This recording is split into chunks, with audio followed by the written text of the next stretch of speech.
നമസ്കാരം. GST നിയമത്തിൽ പുതിയൊരു നോട്ടിഫിക്കേഷനും കൂടി വന്നിരിക്കുകയാണ്. നോട്ടിഫിക്കേഷൻ നമ്പർ 12/2024 പ്രകാരം പുതിയൊരു GSTR ഫോമും കൂടി നിലവിൽ വരികയാണ്.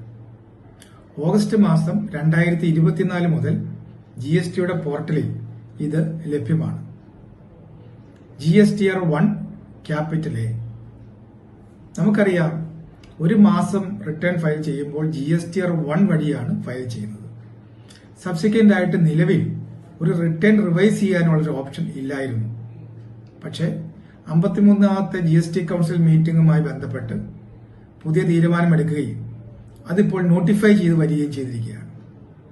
ഇത് പ്രകാരം ഒരു മാസത്തെ മന്ത്ലി റിട്ടേൺ ഫയൽ ചെയ്തിട്ട് അതിലെന്തെങ്കിലും അമെന്റ്മെന്റ്സ് ആവശ്യമുണ്ടെങ്കിൽ ആഡ് ചെയ്യാനോ അമെന്റ് ചെയ്യേണ്ട ആവശ്യം വന്നാൽ ഈ ഓപ്ഷണൽ ഫോം വഴി നമുക്കത് ചെയ്യാവുന്നതാണ്.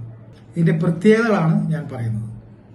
ഒരു മാസം GSTR 1 ഫയൽ ചെയ്തതിനു ശേഷം ആ മാസത്തെ അല്ലെങ്കിൽ ആ ടാക്സ് പീരീഡിലെ റിട്ടേൺസിൽ എന്തെങ്കിലും മാറ്റങ്ങൾ വേണ്ടി വന്നാൽ നമുക്കത് അമെന്റ് ചെയ്യാം.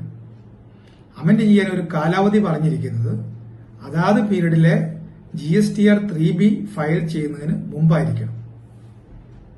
ഇത് ഒരു ടാക്സ് പേയർക്ക് ഒരു ടാക്സ് പീരീഡിൽ ഒരു പ്രാവശ്യം മാത്രമേ ഈ ഓപ്റ്റ് ചെയ്യാൻ പറ്റുകയുള്ളൂ. അതായത് ഒരു റിവൈസിംഗ് മാത്രമേ പെർമിസിബിൾ ആയിട്ടുള്ളൂ എന്നാണ് ഇതിന്റെ അർത്ഥം. മറ്റൊരു പ്രത്യേകത, GSTR 1 ഫയൽ ചെയ്യുന്ന ടാക്സ് പേയറിന് ആ മാസത്തെ നെറ്റ് ടാക്സ് ലയബിലിറ്റി അറൈവ് ചെയ്യുമ്പോൾ 3B ഫയൽ ചെയ്യുന്ന സമയത്ത് തന്നെ ഇതിന്റെ ഇമ്പാക്ട് അഥവാ ഇതിന്റെ ലയബിലിറ്റിയും കൂടി വിസിബിൾ ആയിട്ട് വരും. ഒരു എക്സാമ്പിൾ പറഞ്ഞാൽ, ഓഗസ്റ്റ് മാസം 8-ാം തീയതി ഞാൻ ഒരു GSTR 1 ഫയൽ ചെയ്തു. ഓഗസ്റ്റ് മാസം 20-ാം തീയതിയാണ് GSTR 3B ഫയൽ ചെയ്യേണ്ടത്. അപ്പോൾ ആ 3B ഫയൽ ചെയ്യുന്നതിന് മുൻപായിട്ട് നമുക്ക് ആവശ്യമുണ്ടെങ്കിൽ GSTR 1A ഓപ്റ്റ് ചെയ്ത് അതിന്റെ അകത്ത് നമുക്ക് റിവൈസിംഗ് നടത്താവുന്നതാണ്. അതിനുശേഷം 3B ഫയൽ ചെയ്യുമ്പോൾ നെറ്റ് ടാക്സ് ലയബിലിറ്റി അവിടെ റിഫ്ലക്ട് ചെയ്യുന്നു, നമുക്കതിന്റെ റെമിറ്റൻസ് നടത്താം. പക്ഷെ റെസിപ്പിയന്റിന്റെ ആംഗിളിൽ നിന്ന് നോക്കിയാൽ അവർക്ക് ഓഗസ്റ്റ് മാസത്തെ റിട്ടേണിൽ ഇൻപുട്ട് എടുക്കുവാൻ സാധിക്കില്ല.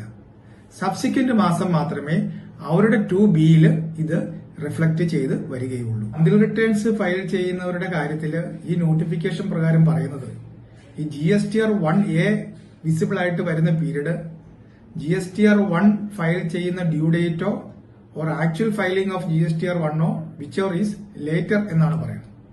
അതിനുശേഷം മാത്രമേ ഈ 1A വിസിബിൾ ആയിട്ട് വരുള്ളൂ. ആ മാസം തന്നെ GSTR 3B ഫയൽ ചെയ്യുന്നതോടുകൂടി അതിന്റെ കാലാവധി അവസാനിക്കുകയുമാണ്. ഇനി ക്വാർട്ടർലി റിട്ടേൺസ് ഫയൽ ചെയ്യുന്നവരുടെ കാര്യങ്ങൾ എങ്ങനെയാണെന്നുള്ളത് ഞാൻ അടുത്ത വീഡിയോയിൽ നിങ്ങളുമായി ഷെയർ ചെയ്യുന്നതായിരിക്കും. Thank you.